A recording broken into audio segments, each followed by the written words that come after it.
Frantic Nerdcast, hosted by AJ and Brock, talking about all the nerdy things that you want to hear about. Let's get into it. That's right. All the nerdy things you want to hear about. Welcome to Frantic Nerdcast. I am AJ. And I am Brock. And you know what? We're going to talk about the nerdy things you might not want to listen to either, but come along for the journey, enjoy yourself and have fun. If you are listening to us, you want to hear about those nerdy things. Exactly. So, we always start. First of all, this is episode 17. Thank you very much for joining us. We highly appreciate you spending your time blessing your ears with our lovely reminiscing voices. Only the blessings. Yes, all right. Well, let's pull out the phones and see what fun facts we've found this week on the internet. Oh, God, what has ruined our lives with rumours? This one this week. I chuckled when I seen it. Will Smith has been tapped to play Kang the Conqueror. What?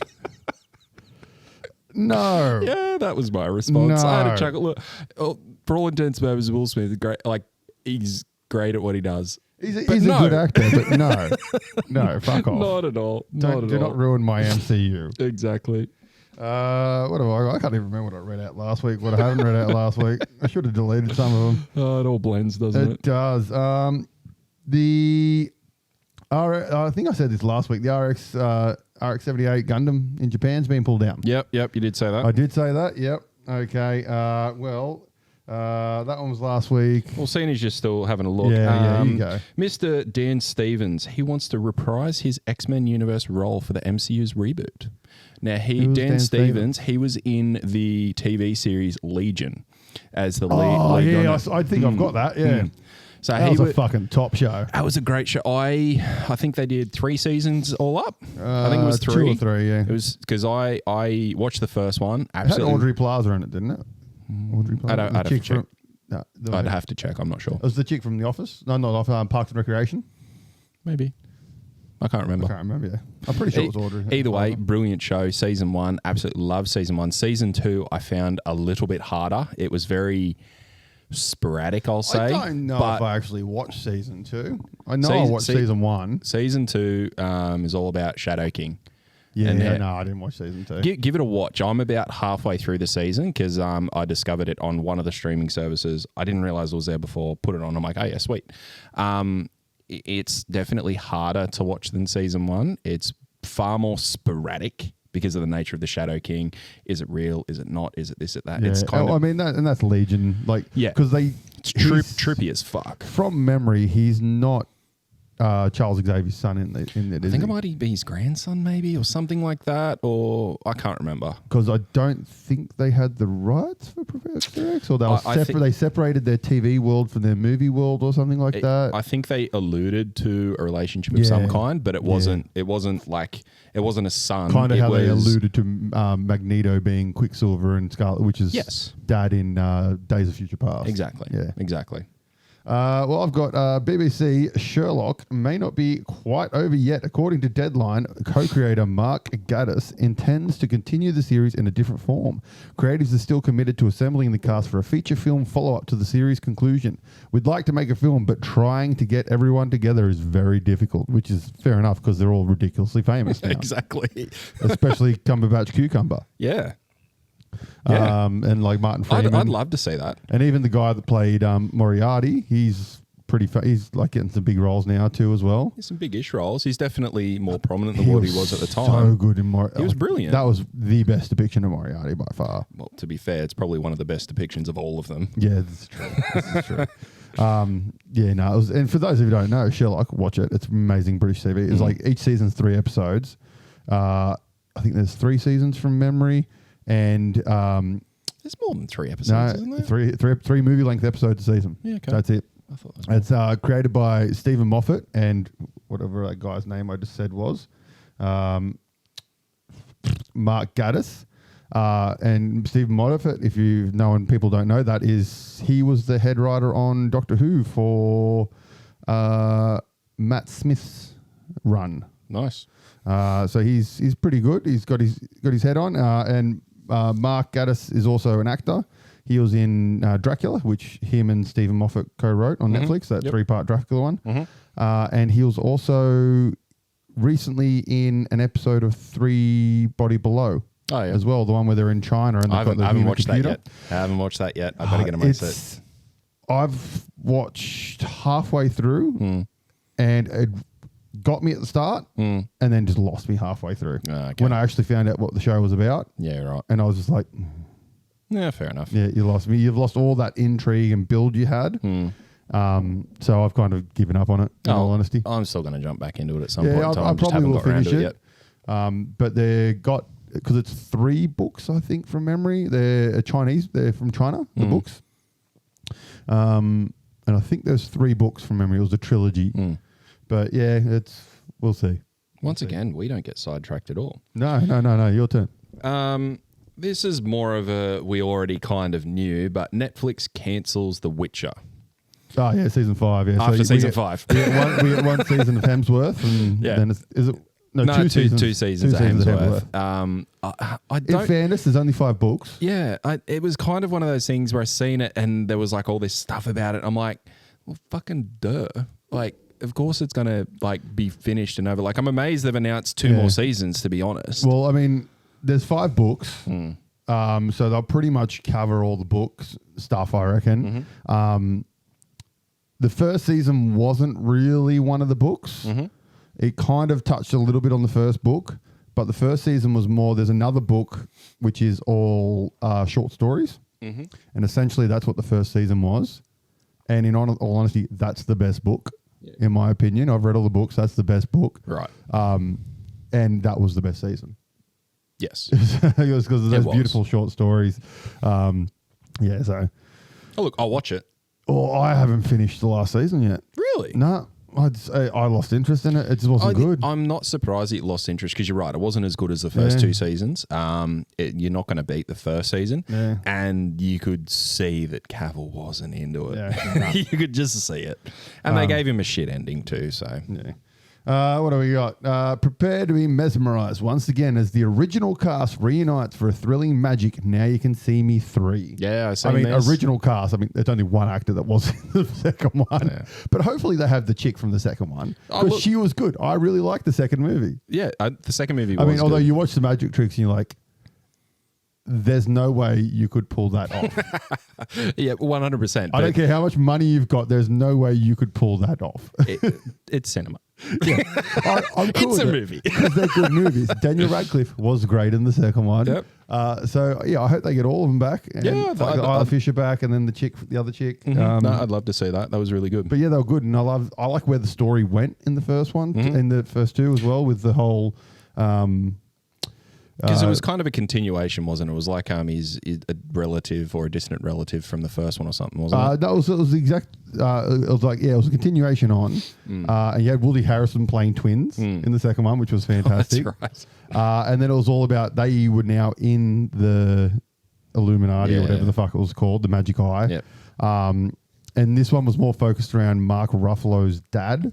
And they found out that it was more Mark Ruffalo trying to get revenge. And then at the end of it, spoiler alert, you find out that Morgan Freeman is actually in the Eye as well. Yeah. And he was friends with Mark Ruffalo's dad. And they all have a happy little thing at the fucking... I'm going to have to go back and watch that. That was a good movie. House, which I'm pretty sure is the Greenwich Line house. So in England, there's a big building where the Greenwich Line is. Sure. And that's like essentially where time starts kind of thing. And you can go up there and it's the beginning of all time. Never ever go up there hungover because that's what I did. And it's a long walk up the fucking hill. And by the time you get up there, you're like, I just want to fucking die. Well, that's on you, buddy. Yeah. I didn't know it was a big fucking hill. All right. The one that I seen, which was quite interesting, it's about Miss Marvel and Kevin Feige. And more or less around the fact that one of the writers for Miss Marvel the comic book, in the comics, I saw this. I think he was asked to kill her and bring her back as a mutant so that she aligned with the story for the MCU. Yep. Yeah, I seen that and I thought, for a rumor, that's brilliant, and it's sort of got enough of a rumor mill where it's like, sure it's true, but that's what I mean. Like, it's on the cusp of. I would very easily believe that. Yeah, I honestly I saw I saw it on Facebook. I went through the comments as you do, just for a bit of popcorn action, and a lot of the people were like bitchy, like, I can't believe they think they run Marvel, blah blah blah. They kind and of I'm do. like, just settle down, neckbeards. They're the reason that Marvel has money. Exactly. But I think it's fine. I don't have an issue with it. I don't have an Just issue because with they it want to either. change, they want to, instead of retconning her history and her beginning and stuff like that, which people get the shits with because you never know which origin's the right origin anymore. Which, you know, when companies have been around for, what, DC's like 70 years now? 80 years? 1930 or something like that? Not far from 100. Yeah.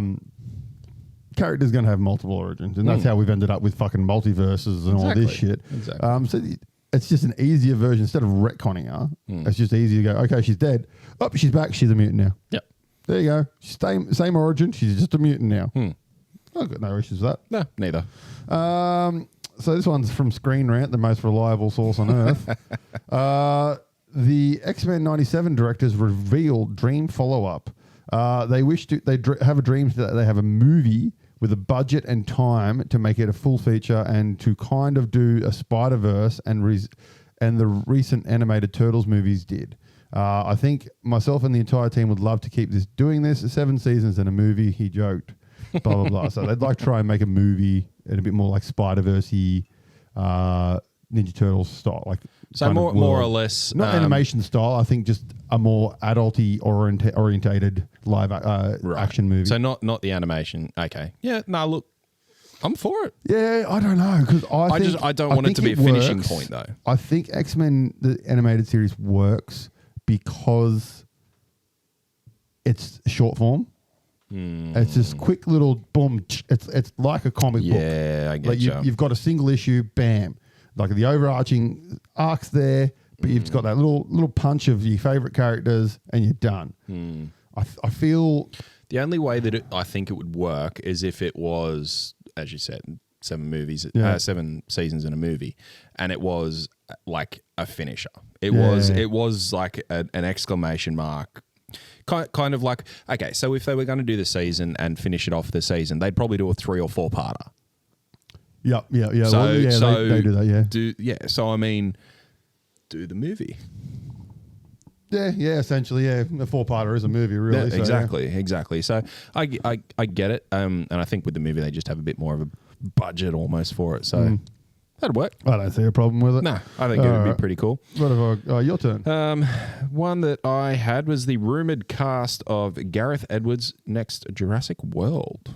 Oh, God, they're still fucking going with those. I thought they'd call it Jurassic something or other, like, I don't know, fucking dinosaurs in space. But yeah, Jurassic X, like Jason X.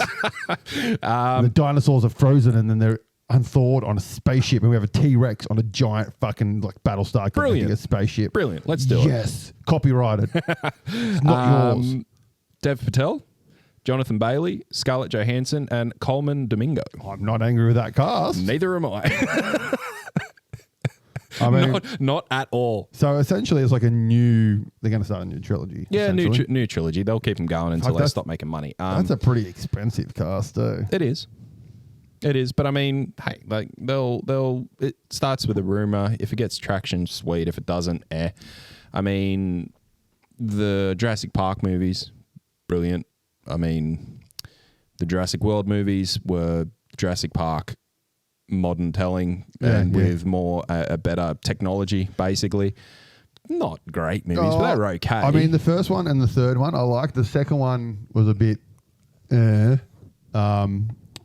but that happens with all the Jurassic Parks. Yeah. But yeah, no, the second and third one was pretty good. But I mean, for the sake of getting another dinosaur movie, I'm all for it. Yeah, nothing wrong with that. I've got new Guardians of the Galaxy team will return before Avengers Secret War, apparently. And so that's our Guardians we had at the end with giant big ass Groot, like King Groot or whatever he's called. Yeah. We got James Gunn's brother, whatever his name is. Sean. Yeah, Sean. Rocket, Cosmo, the chick they rescued at the end, which she's a Phalix, I think her name is, or something like that. She's a pretty big character from memory. I've seen her. She's in the Marvel Snap game as well, and also Adam Warlock.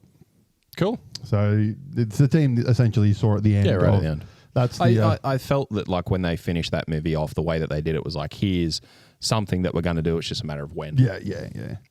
I can't remember if I mentioned this one last week or not, but Donald Glover says he'll probably play Prowler in the live-action Miles Morales film. He's wanted to do this for a long time. I hope it Well, happens. he already technically has played Prowler. Yes. He was in No Way Home. Yes. And he also did play Prowler in Spider-Verse. In one of the Spider-Verses, Yeah. yep. So, I mean, I'm all for it. Yeah, It'd be great. No issue with that. And For like, people who don't know, he's voiced Miles I was about to Morales say through the that. animated series for however long. well, make it happen. He's given up Childish Gambino. Oh, he So- does that every couple of years. Well, no, he's releasing 2 more albums as Childish Gambino, and then he's retiring Childish Gambino. So he'll have more time for his movie. I imagine he'll do music as he'll just himself. do music as fucking Donald Glover. Yeah.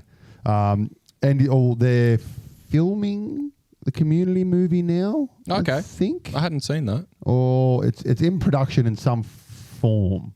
Sweet. I know, and he's in that. So Yeah. And I love seeing him when he's just being that stupid weird, because I know he likes to do his serious stuff Yeah. now, and just watching him back as like I've rewatched through Community, and fuck, it's such a good show, man. It's brilliant. It is absolutely fantastic. it's just- Troy and Arbed in the morning. Troy and Abed in the morning. Okay, on this one, I've got Avengers Endgame director Joe Russo confirms Captain Marvel can wield the Infinity Gauntlet. His quote was, "Captain Marvel can also withstand all the power of the Infinity Stones at once." The reason we chose to let Iron Man do it It's 'cause in he the was end closer. was that he was the closest one to Thanos at the time. I'm pretty sure that was just a shut some fucking neckbeards quote up. 'Cause Potentially. the reason they did Iron Man was because it was fucking beautiful, and it was just perfect storytelling. That's why they did that. Exactly. I kind of feel like they were probably shoehorned into having Captain Marvel in that movie. Hence why she flew through a fucking thing, a ship, and she's like, "Yeah, I'll carry a glove for a little bit. Cool, please." Yeah, exactly. So, I mean, you're not going to beat that ending. No. It was too good. I got Sydney Sweeney. Apparently is going to play Felicia Hardy / the Black Cat in the next Spider-Man movie. And this is as fucking rumors to come, I think. But she is said to be the main love interest of Peter Parker in Spider-Man 4, but Zendaya's MJ will slowly remember who Peter is. This will eventually lead to the love triangle with MJ and Felicia. Now, I know this is bullshit because Tom has come out and said they have nothing done for Spider-Man 4 because they want to make it perfect. They don't want to ruin what they've made so far. Yeah. So I know that's bullshit, but it would be good because I think she would fucking rock it as Black Cat. Yeah, you reckon? Yeah, cool. Black Cat, she's a very sort of sexy-ish kind of thing. Like Sydney Sweeney's got that in the bag. Sydney Sweeney can also act like a motherfucker too. And I think she just nailed that, and with talented writing that she didn't have in that other Spider-themed movie. Yep. She'd rock it. Marvel Studios will reportedly be splitting Avengers Secret War into 2 parts that last 5 hours combined. I thought that was already a thing. I think that was already a thing, but it just popped up again. All right, well, let's get into it. Let's start with our normal things that we start with. All right, we've got a couple of trailers to talk about. 2 of them are sort of new trailers of trailers that have already been out. So let's start with the clown. Let's start with Joker. Joker, Folie à Dieu. Folie à Deux. Folie à Dieu. So release date October 14th. Yeah, I know. I got fooled by the American date, the and I got 14-10. really excited. Then I'm like, oh, fuck. It's still like the end of the year. So Todd Phillips is coming back to do the next one. And for those who don't know, Todd Phillips also did the Hangover trilogy. Yes. So Lady Gaga as Harley Quinn, Joaquin Phoenix as the Joker, or Arthur Fleck. Yeah. Before we get into the trailer, 2 things. We might have mentioned them previously, just about the Joker and whatnot, and how these are regular conversations that I have with people. One of the first times I had the conversation was one of our previous guests, Mr. Bevan Hall, about the movie. Number 1 could have been called Maniac with a Gun. Yes. Not to take away from the fact that it was an absolutely fucking brilliant movie. but it could have been called Maniac with a Gun. I mean, realistically, they called it Joker so that people just had something to cling to, put it into a universe or a world, so to speak, and then just use that as the basis to just write a story. Yeah, they chucked fucking Bruce in there. Bruce was in there. I think that was literally Thomas was in there. That was the connection that they kind of done it, but yeah, it could have been anything. Exactly. I mean, not to belittle the movie or anything. No, it not was at a all. Fantastic fucking film, and Joaquin Phoenix was amazing in that movie. 100%. But I think it's just an interesting conversation to have with people about, like, it could have been called something else, but not to take away, as you said, from how good it was. The other thing was, which is an interesting one that gets asked of me every now and again, is how do you have superheroes? Like, what's the link with superheroes? How can you have superheroes in it, or the supervillains? How do you put Superman in that thing? And you don't fucking need to. Well, yeah, it's not about him. It's about mental illness. Exactly, 100%. And that's the thing. Like, firstly, I go, right, you've completely missed the point. It's about talking about someone who's going through a mental illness, as you said, and some of the societal challenges and societal impressions that are put upon those people, and how they're treated and how they respond and react to it. And I mean, it's never going to get to the point where Batman is in it, because Bruce doesn't become Batman until he's like fucking, or in most iterations, like 16, I think. Yeah, 16, something around like that. Something like 18, that. something. So that's never going to happen. No. So it's just, they're just dealing with a dude who is a criminal, not a super villain. Exactly. And I mean, anyone can be a villain. They just don't have to have powers. Exactly. And the second part to it was, it's like, well, also, not only like is it you've missed the point of the movie and what it was based around, but you also don't fucking need to. I mean, the Nolan Batman trilogy series was about more or less a billionaire who was getting toys and whatnot and had the money to become a vigilante. You don't need the rest of the other shit, like the Superman and whatnot, and the Green Lantern. Like, it's still, that was a real world application of a billionaire with all the money to do the tricks and whatnot. The villains in those movies, they're super villains. They had no powers. Exactly. So it's still a super Bane didn't have powers. Exactly. 100%. I mean, he had power to be fucking buff and talk like a master. And then the Joker, I mean, incredible. Heath Ledger. That was rest in peace, bro. That was such a good role. I mean, that role, he is my Joker. 100%. But he's not my Joker at the same time. Because my Joker is always going to be Mark Hamill. Yeah, I know. It's Mask hard. of Phantasm is still to this day my favorite Batman feature film. But The Dark Knight, just Heath Ledger, he just fucking nailed what the Joker should be in real, like what he would be in real life, the psychopathicness of it. Exactly. It's so good. Absolutely incredible. But So they were the first 2 points I wanted to talk about, because they're very common conversations or themes or whatnot that come up whenever it comes up in conversation. And then because this new movie's come out, those conversations started to come up again. And I mean, what's it going to be like with Joker, Folie, Deux, now that it is a musical? Now, for those of you, before we get into the trailer, for those of you that don't know, I love Harley Quinn. Harley Quinn is my favorite superhero. I have her tattooed on my arm. I have a gigantic glass cabinet full of a lot of, like, I'm talking probably 40 pop vinyls, statues. I've got all the comics. I've read all the comics, love the cartoon series, love her in animated series, all that kind of stuff.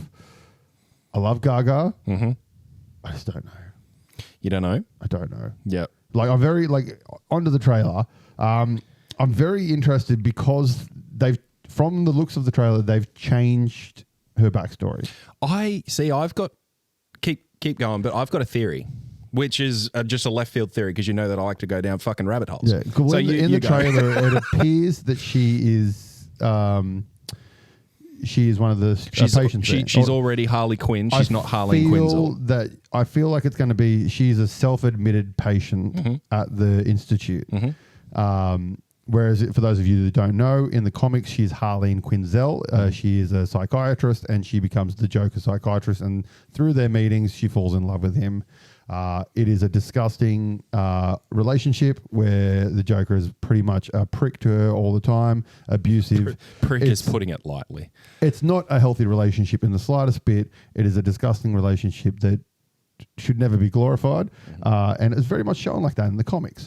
Now, thankfully, she is out of that relationship in the comics now. She's been by herself for a long time. She's in the cartoons, she's married to Poison Ivy. In the comics, she's been with Poison Ivy for a long time. They're in a long-distance relationship currently. Harley Quinn's done a couple of break the universe situations, all while Poison Ivy's on a little journey trying to kill humanity. Yep.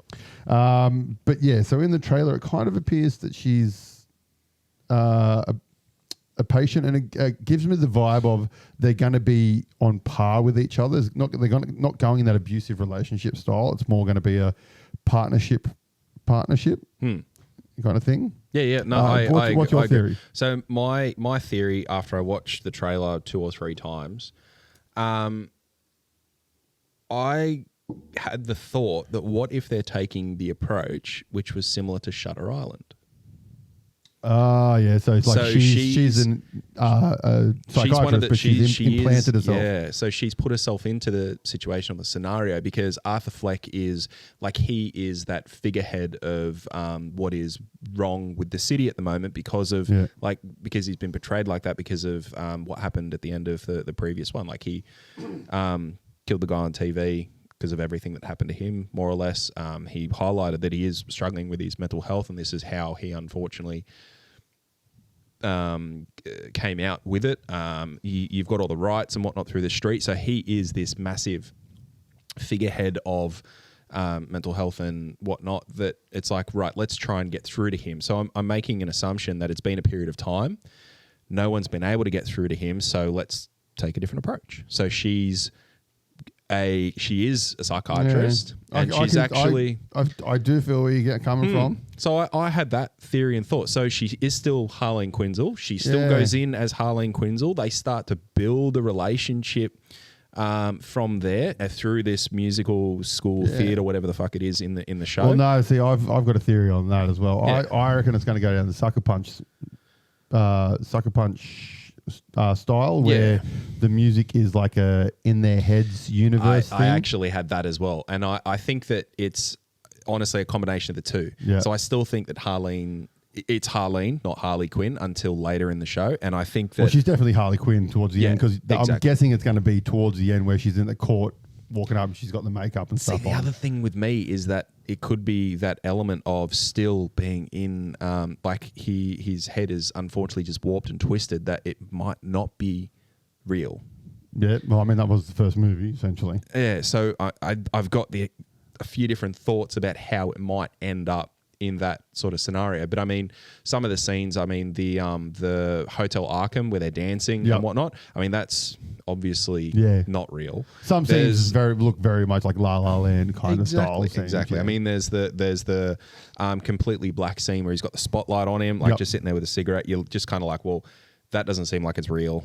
So that was sort of my first thought about the trailer. But then my other one was, she starts off as Harleen, still in that scenario with the Shutter Island whole, she's in there to treat him. And she does become, she does start to pick up on the mania. And as she picks up on the mania and sort of develops that mania within herself, that's where their relationship, as you said, isn't that abusive relationship, but then they become almost like co-joined in what they're doing and then take it forward from there. So, well, I think it's going to be very much a union relationship. Yeah, 100%. Like they'll be together and they're both as crazy as each other kind of thing by the end of it. Definitely. I think the other thing, the shot at the end. Brilliant. That just fucking chills. Makes me, I was wet. Fucking chills. For those of you who haven't everywhere. For those who haven't watched the trailer, go and watch the fucking trailer. Even if it's the last 10 seconds. Yeah, I don't want to even ruin the end of the trailer. It's just, it is... Hit the spoiler button then. It's been out for a week. So what happens at the end of this trailer is you can just see I want to see you smile. Yeah, I want to see you smile. Hand goes up. It's obviously Harley Yep. smile, just puts the red smile in lipstick on the perspex glass. So and it's, he's kind of like off to the side. yeah. And he kind of Just moves. She says, I want to see you smile. He kind of just moves into frame and then it just lines up. But then as he smiles, it like perfectly lines up and it looks just like his makeup on him. It's brilliant. Fucking, I look like Randy Marsh in that internet episode of South Park. I could just bukkake everywhere. There's semen off the walls. You're a disgusting. It was so good. And the other bit for me was when he's out in the yard and it's raining and he's just laughing. Oh, yep. I thought that was like, I thought that was brilliant. Like it ties into his laugh from the first one and how he sort of gets into those scenarios and whatnot. I thought that was brilliant. Oh, and the body too. Like it's just as fucked as that first one. Like how much weight he's lost and like just the boniness and But I mean, other than that, I really don't know how to feel because everything that I've said it's just, I've seen I think it went for a minute less because it was a teaser. Yep. And it doesn't give anything away really from a story perspective. It just sets the scene of it's in Arkham and it's also in the city a little bit, and there's also the courthouse. Like that's kind of all that you see. There's no like singing or portrayal of them singing. There's just them dancing. I don't think they'll show that, yeah. There's just them dancing. I mean, Lady Gaga can sing, and we all know Joaquin Phoenix can sing because he did Walk the Line. Yes. Which is a brilliant movie.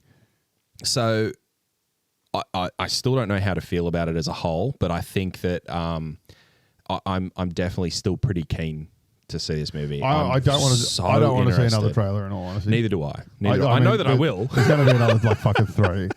But I don't want. I reckon it's enough. We don't need to see 100%. But in saying that, we said that about Deadpool, and we might as well talk about Deadpool now. Deadpool. I mean, as soon as that trailer fucking came out, I hit fucking watch. Fuck me. Now I've got to find my notes. So from that one, I mean, for those who don't know, July 26, 2024. Cannot fucking come soon enough. So close. It is Deadpool versus Wolverine. I think this is honestly... I think Endgame was the last time I was this excited to see a movie. I know, right? I know. I'm just... So, I mean... when we spoke about the first trailer, it was Deadpool. It was all about Deadpool, and Wolverine got like 5 or 10 seconds through the whole thing, pretty much at the end. And I don't even think you've seen his face. No, you didn't. It was just the shadow over the top. And we said at the time, if they do another trailer or whatever the next trailer is, it'll probably be like a Wolverine-centric one. Yeah, and we both said we didn't want to see another trailer. But yes, here we are. In any case, it was not a Wolverine-centric trailer, but it was. It's very clear that it is now. It was the Deadpool and Wolverine trailer. Oh, yeah. It was them two hand in hand. And they very much said, as Marvel have very much pointed out multiple times, this is not Deadpool 3. Yes. This is Deadpool and Wolverine. Correct. Yeah. Correct. So it is Deadpool and Wolverine. The director is Sean Levy. Yeah, he did the second one as well, didn't he? No. No. This will actually be the third director for Deadpool. They've had 3 directors. Well, yeah, because Tim Miller did the first one. Tim Miller did the first one. David Leitch. David Leitch, there you go. But Levy did Free Guy and The Atom Project with Reynolds. Oh, yep. So they've got good chemistry. Yeah. That was a good movie. And he also worked with Jackman on Real Steel. Ah, nice. Which there is a second one being made. Ooh, marvelous. Yeah. So there's obviously the chemistry, so to speak, with director and actors, which is always a good thing. I mean, you get the movie out of them. Starring Ryan Reynolds and Hugh Jackman, and let's be honest, who fucking cares who else is in it? Pretty much, yeah. I mean, you've got all of the cameos and whatnot. Like, it's going to be so fucking cameo heavy. Like, they've already teased several in and about with different X-Men and whatnot through the past. But I mean, the trailer is fucking incredible. Yep. I'm not going to go through the trailer step by step, but it's got like some of the key moments. The start, Wolverine sitting at the bar by himself mirrors, one of the old X-Men movies. Oh, yeah, but he's different outfit, but it's essentially the same. Like, your gun's not welcome. Yeah. And what's the line? He holds the gun up to his head and he's like, unless you want to breathe through a hole in your... Unless you want to breathe through a hole in your forehead. But that was great. But the next bit fucking got me so good. Hugh Jackman just fucking puts that little smile on his face, like, yeah. let's go, and just presses his head into the gun. I'm like, oh fuck. But then we do find out that this Wolverine is not a Wolverine we've seen before. So when I watched the trailer, and this is before I went down all the internet holes that basically said the same thing as what I was saying, it seems to be very Old Man Logan-esque with some of the things that are through there. But it's more... I feel like it's more of a homage. It feels a homage to it. The only thing I was going to say is rather than an Old Man Logan, it's like a young man Hogan. Logan, sorry. Because like Hulk Hogan? Yeah, like Hulk Hogan. Because it's... Because I mean, he's younger than what he's portrayed in Logan and Old Man Logan, like through the comics and the show. I know that they'll steer clear of Logan. Correct. So I don't. That's why. That's why 100%. I don't think they will do Old Man Logan, because that story, even though the movie was nothing like the comic, it'll just have the odes to it. They're too interconnected with that sort of that line. So I don't feel. I feel it's going to be something like we haven't seen. Oh, I think you're right. It'll be a new interpretation of Wolverine, like no comic kind of thing. You references. Reckon? I think so. Like unless it's like Days of Future Past or like the setting Age of Apocalypse or something like that. From a setting perspective, I think it's all going to be in the TVA or but like where Wolverine's from. Yeah, I reckon if they're going to comic, I reckon it'll probably be Age of Apocalypse or what did I say first? Age of Apocalypse or Days of Future Past. Days of Future Past, like something like that, like that storyline. Sure. Kind of. Thing. Yeah, he might get picked up because doesn't. Because Old Mate says he destroyed his world. His world kind of thing. Or he let his world down. I feel like it's going to be. And that's where that was the other like ode or homage to Old Man Logan, because in that comic line, that's where Mysterio takes over his mind or gives the visions within his mind, and he kills all the X-Men. Yeah. So that was the other thing where I was kind of like, maybe like that's sort of something that will happen or occur or whatever. But I think you're right. I think there'll be more odes and homages to... But he's not going to be the only Wolverine either. No. I guarantee it. There'll be multiple Wolverines. Yeah, of course. I mean, there'll be half a dozen. Yeah. And then we got Deadpool dog. I didn't see that. Yeah. Deadpool's holding the dog and it's like licking his face. Yeah, he's got a little Deadpool jacket on. We've got fucking giant Ant-Man body. Yeah, so Ant-Man falls. I believe everyone. Pym falls. That's it. Yeah. And also in that scene, I've got a little thing on here. We've got Callisto. Yeah. We've got Azrael, who's the little demon guy from Azrael X-Men Year One or whatever it was called. Arclight. Yeah. We've got Quill, who we got the Russian guy who's from The Punisher. Yep. We've got Pyro. Yep. Sabretooth. Toad. Lady Deathstrike. And Toad. Yep. Saying that was and awesome. And then you've got and she's living in the fucking head. She's got Cassandra coming out, living in the head. How good's the scene? Oh, where she's like hands up. She hands just sort of down. goes flick, flick, douche. She's like, fuck yes. It looks sick. She's for those of you who don't know, that's Professor X's twin sister in an alternate reality. Yes, essentially. So that's why she kind of looks like Professor X. Yeah. And she's a baddie, obviously. Yeah, 100%. You get a good scene of Alioth, which is the purple cloud. Yes, from Loki season 1. Yep, from like if you actually watch it, you don't have to watch it slowly, but if you pause it through a little bit, you can see it develop into like the big head from the front. It actually looks really cool. And that's where it puts it into that setting of the place before the end of time or whatever it is. Yeah, well, that's what you saw in the other trailer with the 20th Century Fox. Correct. Being at the end and stuff. And it seems like that's going to be... I reckon it's going to be where the majority of the movie is. I do too, yeah. Like 99% of it will be there. The other 1% will be when he's at the party, at the TVA, or picking up Wolverine. Yeah.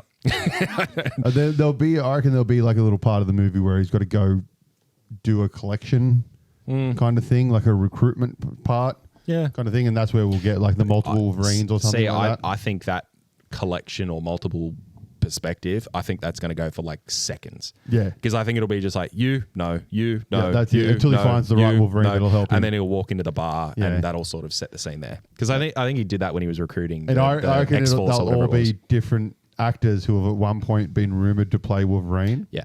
That'd be sweet. I reckon, I'm chucking it out there. I reckon we're going to see Tom Hardy. Yep. We're going to see Daniel Radcliffe, everyone wants. And another one everyone wants is Cavill. Yeah. As Wolverine, but I don't think we'll get that. But hasn't he already been rumoured to play... Oh, fuck, who was it? It was someone else. We spoke about it a few weeks ago. A lot of people want him to play Sentry, which is that's essentially right, the Superman of Marvel. But yeah, I reckon we'll get Radcliffe. I reckon we'll get Hardy because he's always been rumoured to play Wolverine. And I reckon we'll probably get a couple more. Just 100%. sort of, even like one of them will probably be like a ridiculously stupid one that you're like, that dude would never play fucking Wolverine. And he's like, oh yeah, it just looks stupid, but he's like, it'll be fucking awesome. I reckon another little one I'm going to chuck out there. I reckon we're going to go to the Marvel Zombies world. Oh, okay. Just quick glimpse. I reckon we'll see the Little Marvel glimpse? Zombies world. That'd be pretty cool to see. Yeah, it just feels like it would be the right movie to introduce a live action version of like he'll just like walk in and be like, fuck this, I'm out. Yep. Kind of thing. And the last thing I wanted to say about it, other than the fact that it is fucking awesome and I cannot wait, is the closing scene. It's amazing. Cocaine. And it's like, Fuggy said we're not allowed to say anything about that. What about some Bolivian marching powder? And then it's like, no, snowboarder. No, do you want to build a snowman? Yes, but I can't. It's fucking brilliant. Gets up, storms away. That's going to be good. It's going to be good. Alrighty, next trailer, Speak No Evil. Yeah, Speak No Evil. This one comes out 13th September 2024. Yeah, McAvoy.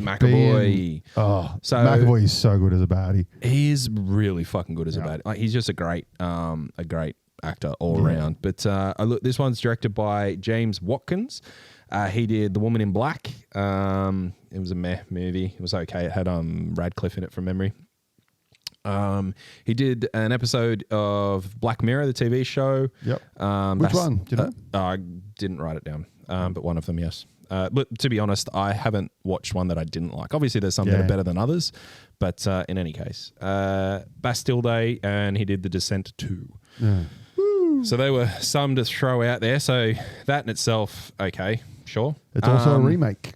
Yes, it is a remake from of a movie a year ago. 2022. 2022. A Danish film. Yes. So James McAvoy, as we know, our Professor X, he was also in Split and Glass. He's so good in Split. Oh my God. Brilliant. Absolutely brilliant. And I think that this movie gives him an opportunity to sort of pull at those threads as well, because he'll have a character which is... like he's got to portray one thing, but then 5 seconds later he's got to portray something else, and then sort of swap between the two. It's like we've seen the entire movie in the trailer. That's what I was going to get to. Like, it looks really, really good. It's got some really sweet moments, but I'm just like, fuck, I feel like we've seen it all. Once you hear this on the webpage, if you go to the podcast section and go to this episode's page, I'll put the trailers there. That's the same for any episode. You can usually find most of the trailers for those things that we put up there. I'll put the original and this version.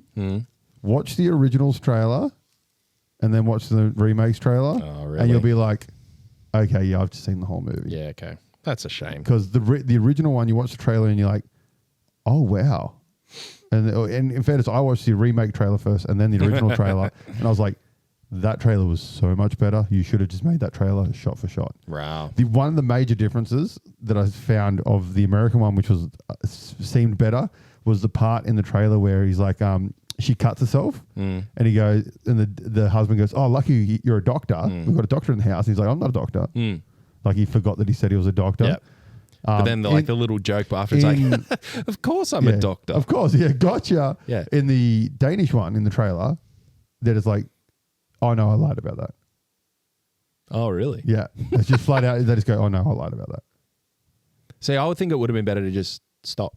Yeah. Like, don't say or do anything else and then go to the next sort of cut. And then, there's lots of stuff in the trailer. It's just like, why did you show that? Like, American trailer editors, especially for horror movies, they need to...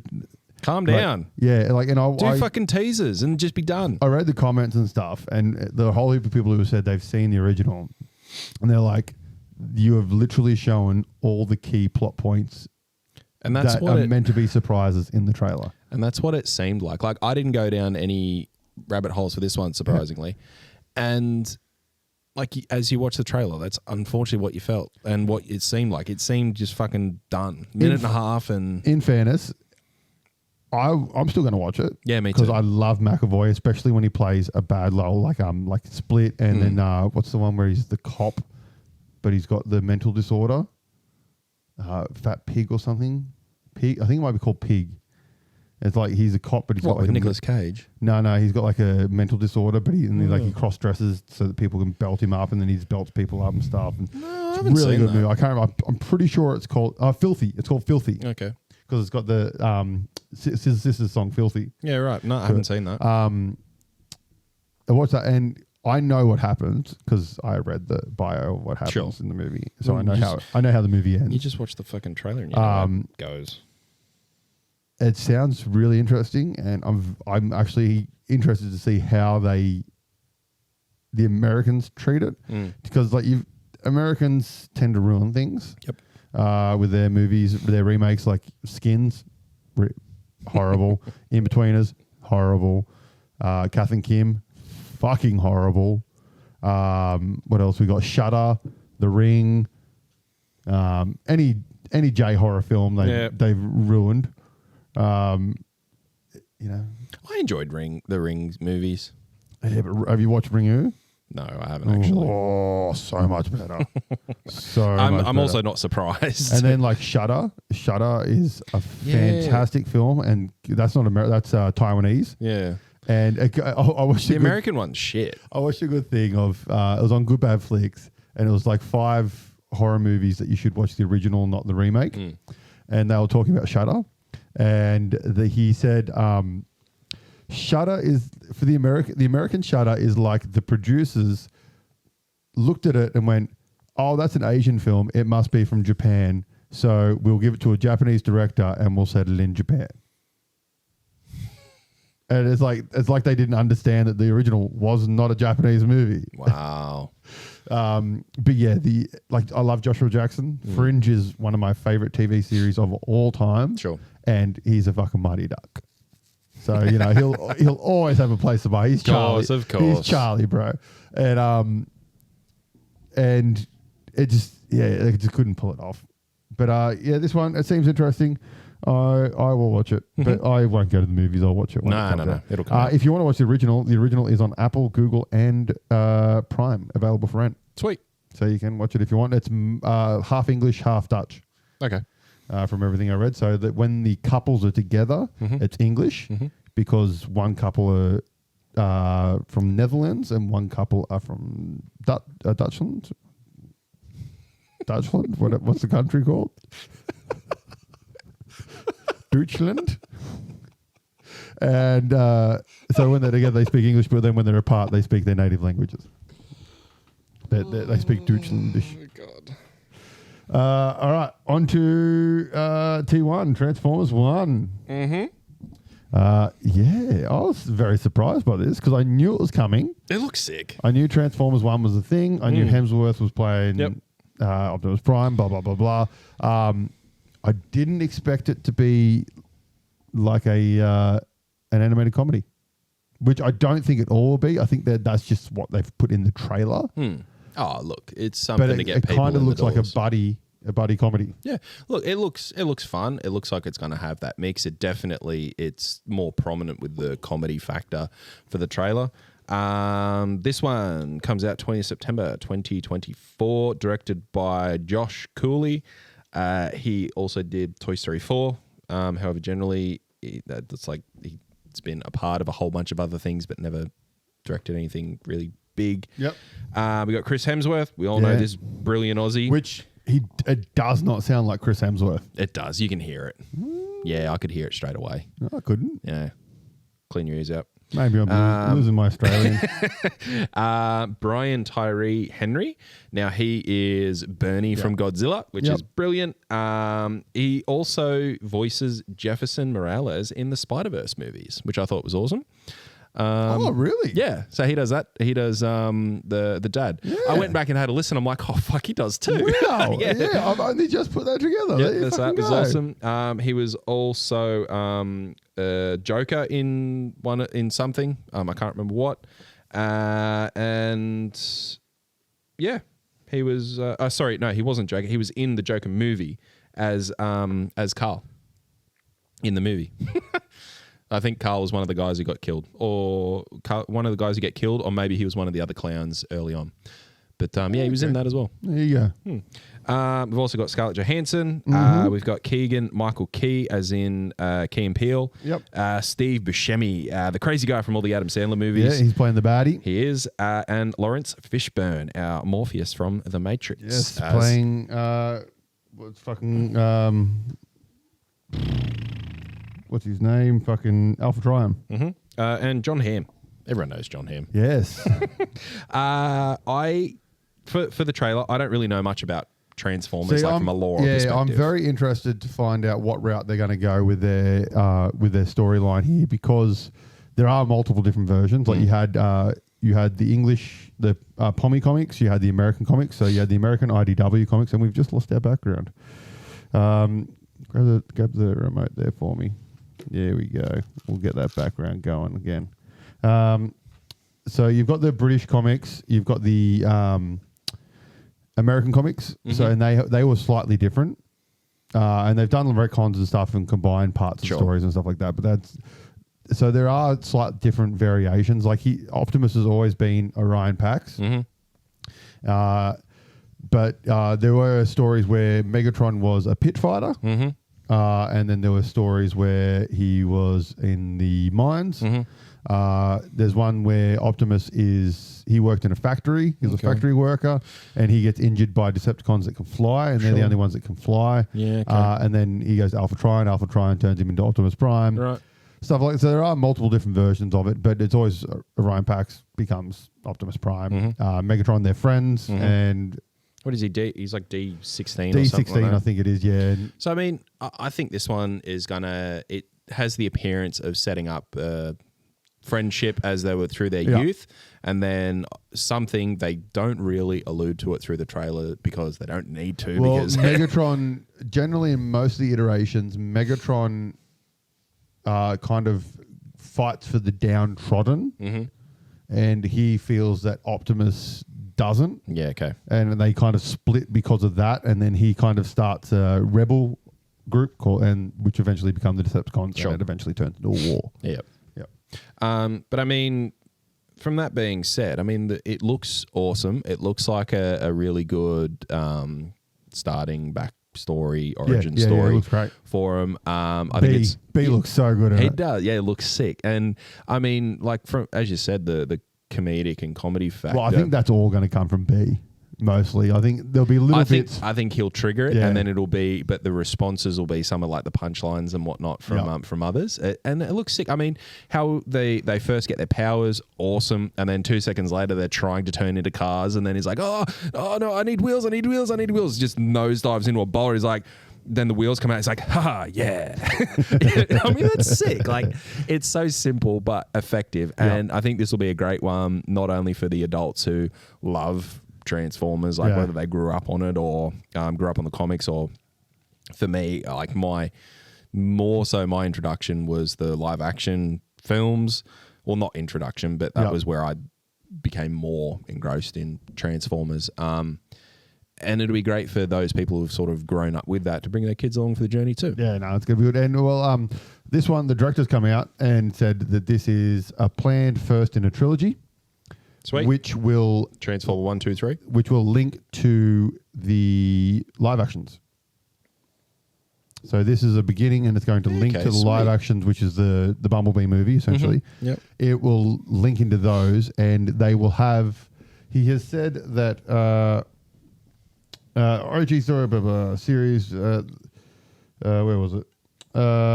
Slated to be a trilogy that is meant to lead into the live-action films, the creator stated that the transition from Hemsworth's voice to the iconic Peter Cullen will make sense within the story as well. Okay.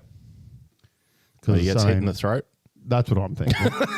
Because, I mean, Peter Cullen is Optimus Prime. Exactly. And I actually thought Peter Cullen voiced Alpha Triumph in the trailer. Oh, really? But it's Lawrence Fishburne. Yeah. And like he does a good Peter Cullen voice, I must say. Like it sounded good. So that is Transformers 1. It's going to be good. I'm looking forward to it. And I'm glad that it didn't give too much away. Yeah, no, I 100% agree with you. And let us jump on to TV shows. Let's jump into some TV shows, shall we? Let's do it. Now, last week we talked about it. We're going to talk about it now. X-Men. Before we start on X-Men, Yep. we are talking about X-Men, but I want to talk about episode 4, Yep. then 6, then 5. Okay, sure. And you know exactly fucking why. Sure. Okay. I think everyone listening who has watched the series knows exactly fucking why. So, Motendo / Life Death Part 1 is your episode 4. Meh. To be honest, it was my first. I liked it. I enjoyed it. It was still like the first meh episode so far. See, I liked it because I felt Jubilee she never got the chance to shine in the original series. Sure. I liked this one focused on Jubilee. Yep. Because she's not a strong character in the show. She never has been. She was kind of there in the first series as like the conduit for the viewer. Yep. I liked that it focused on her. The episode wasn't great, but I liked that it focused on her, and I like that we got to see her powers with a bit of pimp. Yeah, and I suppose that's what I was going to touch on as well. Like, whilst the episode was meh, there were still moments in it which I thought were great. Yeah, like, I mean, Mojo's awesome. Yeah, Mojo was, and I love the way that they brought him onto the screen as well as being a skinny fuck. And then shortly after, like his ratings go up of the game that he's made, like Motendo, and like he just goes and then just and explodes at you like fuck yeah. That was awesome. Loved how they did the 8-bit driver because it's all like more or less the intent of the episode is obviously going into like the absorbed so to speak into the game. And so they're playing through the levels and all that sort of stuff, which I thought was an awesome concept. Loved how they did the 8-bit. Loved the little touch so of the background was 8-bit, but they were and then it would have cut to the live action, like the crowd watching it. The whole 8-bit. Loved the when Sunspot dies and she finds an extra life. I thought that was pretty sweet. But what I loved about that was when Mojo goes, hang on, that wasn't supposed to be there. Like I thought that was really cool. Like you get the sense of something's happening and it just sort of starting to allude to it a bit more. It's and it's quite cleverly done. Jubilee, and then it's the 6-armed chick. I can never remember her name. It's like Shadow something or other from memory. No, it was enjoyable, but then it was like a 3/4 episode, and then you got a quarter episode, which was Life and Death Part 1. Yeah, exactly. Which was more or less the continuation from where we left Storm, that or where little chunk Storm, of Forge and Storm. Yeah, exactly. So Forge and Storm, like it was, and that piece for me was whatever. Like it just brings them together. I thought it was really, really cool when the owl came into it. That was awesome. Oh, yep. So when that came onto the screen, and that was, I can't even remember what it was called. The Adversary. They just called it The Adversary. That was awesome. Comes along and more or less fucks up Forge, just bites him on the shoulder. And I thought that was, up until that point, you could sort of see what they were doing, just sort of trying to show Storm struggling with the fact that she'd lost her powers. I like how they're showing this, like it's for her, like it's not I'm just a human now. Kind of thing. It's like it's her devastated by the fact that she's lost this part of herself. Yeah, exactly. Which I like that they're showing it that way, not just oh no, I'm human now. Who am I? Yeah, exactly. And I thought that was well done through it. The relationship between Storm and Forge, how that sort of builds and develops and whatnot. That's because I'm pretty sure I've never really done X Factor comics, so I'm pretty sure they dated for a while in the comics from memory. But yeah, X Factor's never been my main one. But we did see on the wall. It was in this episode. When it pans past the wall, you actually see the X Factor poster There's like a photo on his wall, and it's got like Strong Guy, Polaris. Oh yeah, it is. Yeah, and you got a couple of the X Factor guys on it. Yeah, and they're all in the yellow and blue suits and stuff. No, I did say It's that. pretty cool. And for those Polaris, that's Magneto's daughter. Mm-hmm. But she's been in an episode before, I think. Not sure From memory. Not sure. Not sure, but I mean, yeah, that's more or less that episode. Yeah. And then take us to episode 6. Episode 6, yes. Episode 6, which is Life Death Part 2. Which essentially these episodes don't all love. Yeah, this one kind of touches on episode 4, but it doesn't at the same time. It touches on not so much. It's a continuation of episode 4, and it touches on episode 5 right at the end. Yeah. But more or less, you've got 2 main drivers within this story, which is picking up from where Forge got his shoulder bit by the adversary, and the other part that it brings into it is Professor X isn't dead. Woo! He's back, baby. He's just been up in space, fucking space bitch. And that is literally what it is. He's been out in space having an affair with some queen of a place. That's it. Yeah, nice work, sir. I mean, I preferred this part of the Forge and Storm like continuation there. I preferred this one because it was like Storm had found out that Forge was the reason that she'd lost her powers because Forge created the weapon. Oh, he didn't create them. He created the technology, which then in turn created the things. More or less, he tries to explain it with I was in a position, Defense Force got me or whatever, and the army got me, and I had to do this to survive, sort of stuff. So then, she finds out that, gets cranky. Because of his shoulder, they have to go to a fucking rock in the middle of the desert, which is a sacred rock. Yep, as you do. And she has to go into there by herself. We found out that she's got a fear of enclosed spaces, which I think they've touched on it a couple times. But they drove it home here. I thought that was... I'm pretty sure that has been touched on before, I'm pretty sure. And I thought I remember seeing pictures of her when she's young. Yeah. I'm getting the pictures in my head because I haven't watched the original series in them for a while. But yeah, in any case, I thought it was really well done and really well portrayed. It gave Storm the sense of, hey, I can overcome things even though I've lost such that significant part of who I was previously. I can still do things. And because of her overcoming that, she's able to get her powers back more or less. And the way they did this was really, really cool. Like she's climbing up like an enclosed bit up to get to the berry or the tree or whatever it was. I can't remember exactly.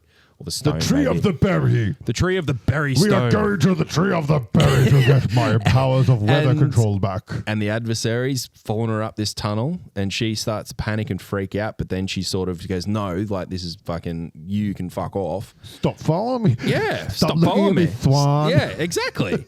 It's actually Billy Madison. It's not Storm. It's Billy Madison. Stop looking at me, Thwan.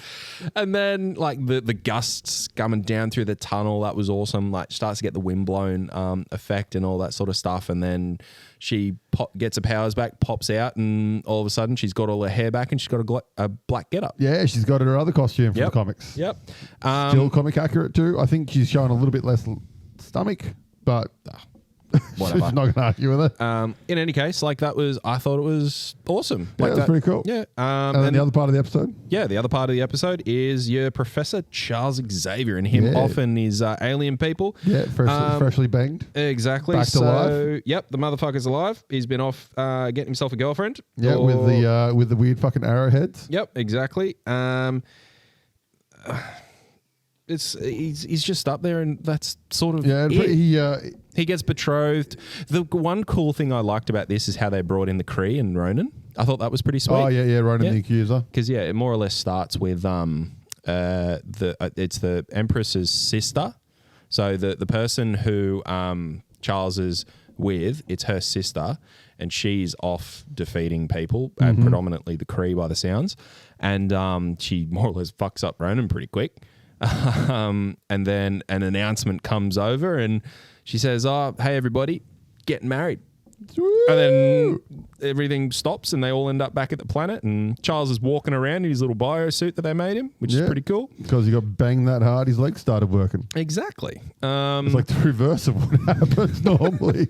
And then, it just sort of plods along. They get challenged by the Empress's sister.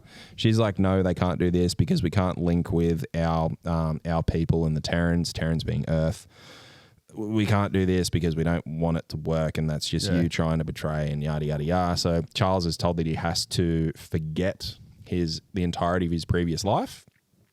When he goes to do it, he says, nah, I don't want to lose the entirety of my life. I can't forget my family. And then a little bit of a fight breaks out, and then Charles goes, hang on, I'm a fucking powerful telepath. All y'all get in the classroom. So he mind classrooms them. And then they're sitting in the classroom having a bit of a yarn, and I actually quite like this scene, how, because the Emperor, she pipes up and says, no, I will not do this, and like sort of gets up and does something. Then Charles just goes, sit down. And takes a bite Sit your ass down. Takes a bite of an apple, and she just ends up back in her seat like going, huh? I thought that was really, really cool. And then we won't say anything more about that episode. And then it happens. Yeah. Which is what this next done. And we are going to, let me just get this back to the other set of files here. And even though we've given spoilers away the whole time, but I mean, this one, no one gives a shit. This is spoilers. And if you have the internet and Facebook and are at all interested in X-Men, you've seen what happens. But episode 5 is called Remember It. Fuck me. Fuck. Like, all right, so the episode essentially starts with the Genosha, which is the continent that Magneto started way back when to house mutants. Originally it was going to be a bad thing, but now it's a good thing. It's just become a part of the UN. After Magneto's display at the end of episode. Essentially, Magneto's like, 2, 3. Yo, Rogue, you want to come to this island? We can fuck. That is not what happened. Yeah, I know. It's, in my mind, that's what happened. You're a dickhead. And then Rogue's like, yo, I will. and then Gambit's like, hang on. Hang on, Cherie. Cherie. I'm going to be the third wheel. I'm coming too. And unfortunately, that is accurate. Yeah. So essentially, Magneto goes, he invites Rogue, and then Rogue's like, yep, sure. And then Gambit's like, I'm jealous. I'm going to come too. Yeah. So they get there, and then Nightcrawler pops up. Yeah, like, that was pretty sweet. Nightcrawler. Yeah, that was awesome. And you get some scenes through Genosha, which is really cool. You just see sort of a whole bunch of mutants living happy and all that sort of stuff and bouncing around. You see Madeline Pryor's up there. Yeah, Madeline Pryor's up there. Essentially, part of the council. Yeah, for essentially, Genosha. you meet the council, which is like the White Queen, the Black King. Is Black King? He's called? I can't remember. It's the Hellfire Club guy. And then a couple, Magna Victoria, I can never remember her name, but essentially one of Professor X's ex-bitches from Ireland. Banshee's there. Yep. Was that it? I think that was it. About it. Yeah. And so essentially they're like, okay, we're going to be governing. And then they're like, Magneto, we want you to be the boss. Mm-hmm. And he's like, the king. I'll be the boss as long as Rogue is my queen. Yep. And, that's the pretty standard part of the episode. That's that's not much.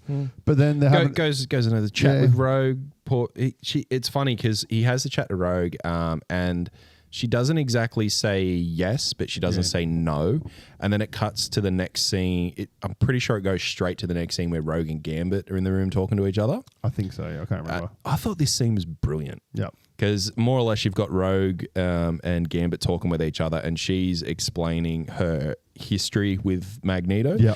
And more or less Magneto is the one person who Rogue can touch. Yeah, it's because his magnetic powers and her magnetic powers can't, essentially they're like opposite poles that cancel each other out, and so they can touch. Yep. So and because that's the only physical feeling that she can get, she's obviously still very attached to that and Magneto. So she talks about her history there, and then after the whole time, Gambit's just sitting there with a deck of cards, just flicking them into the fire. Yeah, and that's like just that. Oh, well, the cards are him. Yeah, exactly. Him destroying parts of himself. Yeah, exactly. Essentially, and then that's why the series is so fucking good. And then it gets to the point where Rogue says he asked me to be queen. And he just straight away, Queen of Hearts comes up. He's like, oh, fuck. Yeah. And he just sits there toying with the card for a little bit. And then she more or less says to Gambit, I have to accept, and I've just told you my history, and that's why. And I can't remember what he says. He more or less accepts it and says, you got to do what you got to do. I'll always be your friend, and just flicks the card down onto the fire, and it follows onto the fire, and you watch it burn. And you're just like, oh, that was heavy. And then we cut to, they got like a celebration night. Yep. And Magneto's there, and then you kind of like, you're thinking, oh, okay. And then Rogue comes down. She's all fancy dressed, and you're like, oh, she's accepted. This was awesome the way they did this as well, because Magneto was sitting there talking with White Queen. the head of the UN. Oh, head of the UN. Because the head of the the head of the UN was there, and she's more or less saying, well, I don't trust this. What's going on? And then Magneto, he says something. He says, you need to trust this and trust me, and that's why I'll only do it with Rogue. And then at that point in time, you just see him look over, and Rogue just starts flying through. You're just like, everything from his world went away. Everything from her world, she just couldn't see other than him. Yeah. It was really, really well done. And while this is all happening, there is other stuff happening back at the house. Cyclops is a bitch. He's been mentally mind-fucking with Madeline Pryor. Yeah. Jean finds out. Yep. Essentially, that's all that really happens. They got some interview sort of thing, but I think it's just before, I think it's just after that little scene that we spoke about with Magneto and Rogue, as they see each other and fly together. I think that's when Jean finds out, and then it more or less follows. She tries to psychically link with Cyclops because that used to be their thing. Yeah, and then when she does, she feels that he's connected to Madeline and gets real cranky. And in any case, this is where you sort of see Jean have a bit of a, like, something happens. It doesn't do or say anything. It just that it gives the flick or the fleck of color on her forehead. So something's happened, but you don't know what. And then that's where it cuts back to the party, more or less. Magneto and Rogue are now up dancing, have been for a little bit. They start kissing. Mm-hmm. And then that's where Gambit, he's at the bar and just sort of, it just sinks in. You see it sink into his face. He's just like, oh, fuck. So up until this point, heavy as fuck episode. Yeah. And then it gets even a little bit more heavier as well. Before the other stuff happens, there's a little bit of commotion. Madeline sort of gets a bit upset about the whole thing that just happened. She goes outside. There's a bit of commotion with all these mutants and stuff. There's another dude running through. Boom, fucking Cable pops up. Oh, no, because she gets the same mind fleck thing, and then Cable starts running over to her. We all at home know who Cable is. If you know anything about comics, you know who Cable is. And then he runs up, and he's like, you gotta stop, you gotta do it. It's all gonna go down. You need to get out of here. You need to leave. And she looks him in the eyes, and she's like, instantly realizes who he is. Just looks up and says, Nathan? And then it followed by, I'm sorry, Mum. And then he gets sucked away. And you're like, heartbreak. And we think that's as worse as it's going to get. Like, honestly, at that point in time, you shed a tear, right? You've got the tears welling up. You're like, oh, this is fucked. And then it just gets worse. But at that point, you realize, that's just the tip. And that's the thing. Just like the tip of the dagger. Just the tip of the dagger is sticking in your stomach. Now that happens. And even just sort of the lead up to that sort of happen. Like you've got this thing in the back of your head, or at least it was in the back of my fucking head, that was like, something's going to happen. Oh, yeah. Something's going to fucking happen. And then you see that and you're just kind of like, that was bad, but the episode's not over. Oh yeah, no, I've still got a really, really fucking bad feeling about this, and boom, you just get green explosion and smoke coming up out of the fucking place. You got boulders thrown everywhere, and you're just like, fuck. Oh my god. Yeah, that just starts happening and going. You're like, what the fuck's going on? You don't know what is going on. And then after a little bit, everyone's sort of like, right, start saving people, get them to safety, all this sort of stuff. And then you see him. There's a few awesome scenes before you see him, or as you see him, where you got to like a couple of other Sentinels first. Yeah, you see a Sentinel or two, and Rogue just fucks them up. Yeah, fucks them up, and you see this really cool scene of the like black smoke, and you see just the head through it, and you're just kind of like, oh, that's fucking sick. And then shortly after, the master mold, a 3-headed master mold pops up on a cockroach body. Exactly. You're just like, what the fuck? I'm all for it. And so that's what we all realized why they brought Master Mold back in the first episode. Yep. Because of this. Yeah, exactly. And he just starts fucking things up. He's got this cool thing where he's just dropping sentinels as he's fucking things up. So they're coming down. All the mutants are starting to fight and do whatever they need to. And then they start going over all the Morlocks because they're like an underground place at the minute, sort of waiting. We've got to save the Morlocks. Got to save the Morlocks. So Gambit and Rogue go and try and save them, and so it begins. And then Leech, my little man Leech. They bring the Morlocks back up, or at least they're getting to some point of safety. Leech is like, it's okay. Magneto told me he'll protect me. Exactly. And you're like, you know what? When you hear that, you're like, nah, you're right. Magneto will protect you. He did it in the other one. We're all good. This is fine. It's going to work out. Mm-hmm. And whilst you're saying that with Leech that it's going to work out, you've still got that inkling in the back of your head thinking, fuck, what are they going to fucking do to me? And then the next bit, it sort of has a couple more like action scenes and stuff happens. And then it gets to the point where you've got the Morlocks are now, like, they're not safe, but they're out of the cave or undercroft where they were. Omega level threat detected. Yeah, you hear that. And then they're all crowded around Magneto. And Magneto sets up a bit of a shield, and then Rogue starts running towards it, and Gambit goes out and stops her. Yep, fucking crash tackles her. Crash tackles her. He turns his, That's after. His bike that's up, after. Oh, it's after. That's after. So goes and crash tackles her, and because he grabs her and brings her back, and then as that's happening, she's just like, no, I got to save him. And then Magneto sort of out of the corner of his eye just looks across. And then you just see all this metal start to wrap around Gambit and Rogue just to protect them. Yeah, because you see that happen. You're just like, they're not gonna, are they? They're not gonna fucking do it, are they? The whole fucking thing explodes, and it just, next bit here is Omega threat defeated. Yeah. You're just like, what the fuck? Did that actually just fucking happen? Mulleted Magneto. I'm like, what? Is no more. Like, fucking what? Game over. I just couldn't. That happened. And I'm but just like, that's not the part that brought it's not even the worst part. It's like Magneto died. Everyone's like, yeah, cool. I mean, poor Leech. Magneto died, and everyone's like, oh, wow, okay. But then this happens. That happened, right? But when that happened, you get the explosion. Omega threat defeated.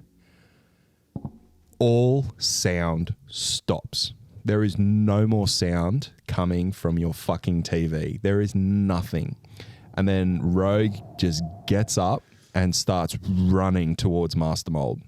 Oh, that's right. Yeah, this is where the bike part happens. And that's where she's fucking just bolting towards Master Mold. And then out of nowhere, Gambit comes through with his bike and literally just throws it into her to knock her out of the pathway. Something along the lines of, no, Cherie, this one's mine. I got it. And he just goes charging towards Master Mold. There's an amazing exchange of him just sort of doing some flips and pew-pews and going through with his staff. And it's still no fucking sound in the background other than them two fighting, like him fighting with Master Mold. And you just hear, like, what happened? What happened? He stopped moving. What happened?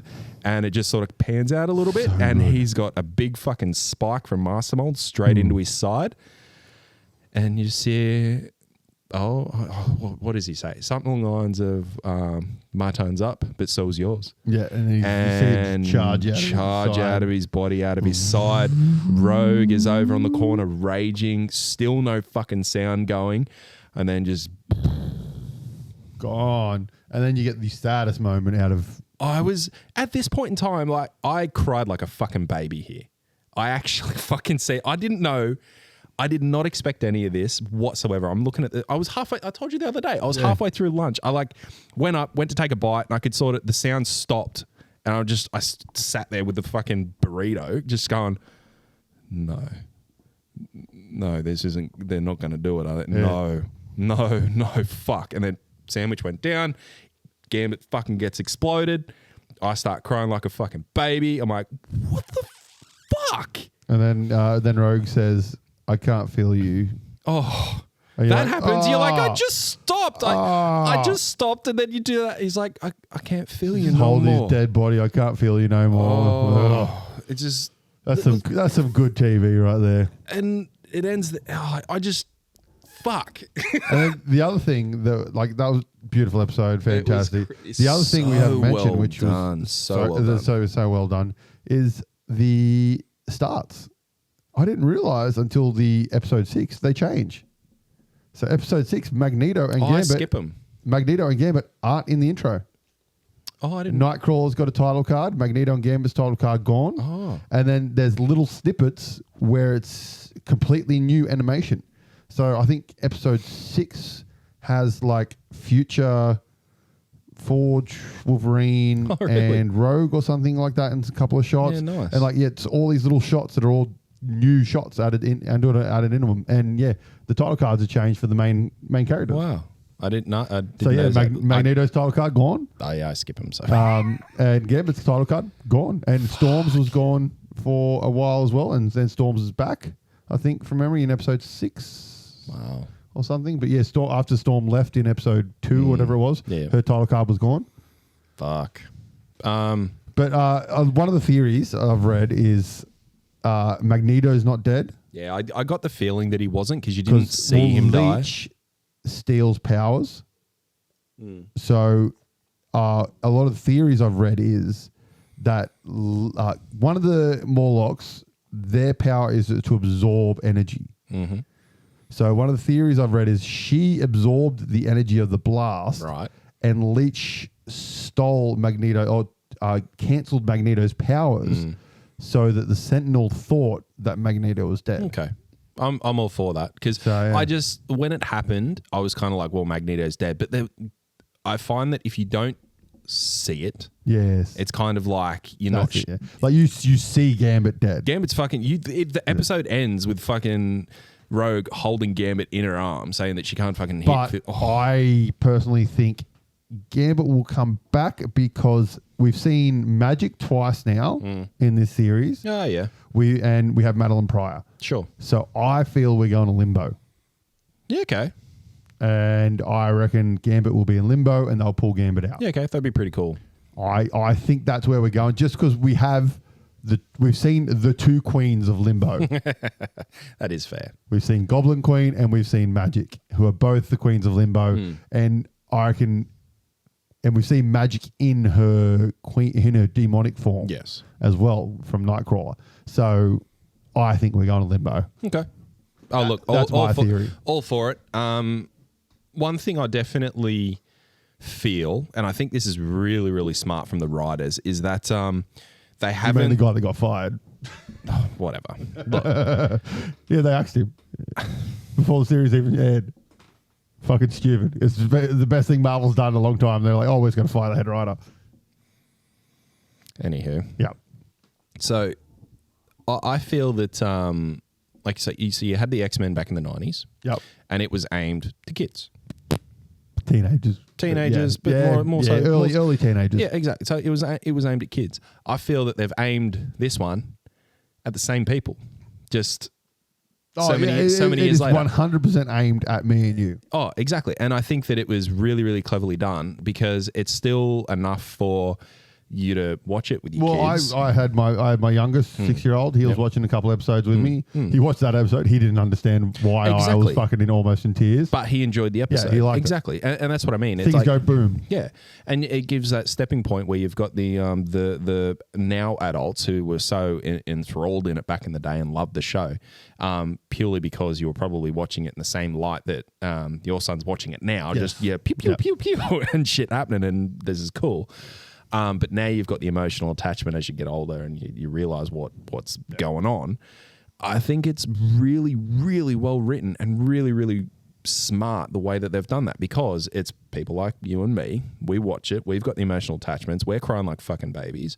But the kids, we can watch it with kids and they'll enjoy it as well for different reasons. But then in another generation's time, there might be something else where it'll be the same instance. So I thought that was really, really, really clever. Now, if you haven't watched X-Men 97, watch it. You don't need to watch the original series. You don't. At all. Like yes, it connects to it. It continues on from it. But you don't. Anything that they kind of talk about, they semi give you a quick reference. There are things that you kind of had to have seen the original series for, but they don't affect the series as of yet. Yep. So, and there's a couple of things where you can sort of go and have a read of an article or two, and they'll talk you through some of the pieces, just to give you a bit of either watch it after the episode, read it after the episode, and it'll give you like this was because of this was because of this, or just do a bit of a. There's a few blurbs that people have written or YouTube and whatnot where it this is what you need to know. But it is phenomenal. I highly recommend it, and I'm looking forward to it. Now, we won't talk about X-Men 97 for a couple of weeks now because we're pretty... I think episode 7 is out tonight. I think we'll leave it till the end of the series now because I think it's only 10 episodes. There's 10 episodes. So I was thinking we can do 2 and 2. We'll do 2 and 2. Yeah. All right. But yeah, one thing we didn't mention was the ending of episode 6 because of... Yeah, so because of the back and forwards. But the ending of episode 6, they're still in the classroom and more or less a big gambit turns up. Yep. And Professor X goes, what the fuck? Yep. What's going on? And then he just turns into Skull and Bones. And I think he drops away and then he gets a vision of some sort of explosion, whole more skeletons and whatnot, and then just rolls on the floor going, what the fuck? Like, what's going on? And then just wakes up and looks at his Empress and says, I got to go. I got to go home, baby. I got to go home. So expect to see Charles in the next episode or 2 back on Earth. Yeah. Watch him explain that. Yeah. That he fucked his legs back into working. There you go. He's in a fucking biosuit, you peanut. Fucked his legs into working. All right. Now, if you've been paying attention to our Facebook, which if you're not on our Facebook, you should go and subscribe to our Facebook because that's where we share a lot of our information. But we put up a little thing this weekend, we went and saw Godzilla X Kong. And what I would like to say very quickly is that we are a place of firsts here. And this is the first time that we have watched a trailer, spoken about a trailer, and then actually gone to the movie at the cinemas together to then talk about the episode. I thought you were being a smart ass for a second there. Oh, look, definitely a smart ass, but it's still a first. Yeah. Godzilla X Kong, The New Empire, released, came out the 28th of the 4th, so not the 28th of the 4th, the 28th of the 3rd, sorry. So it's been out for a little bit. Adam Wingard, so he did the previous Godzilla vs. Kong, also did Death Note, the 2017 live action. The US one? Yep, the US one. Blair Witch, the 2016. So, stuff that I enjoyed. I had a look from a ratings perspective. IMDb, 6.5. Rotten Tomatoes, on the tomato meter, it is 54%.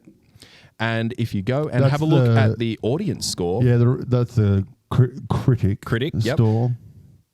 The audience score, have a guess.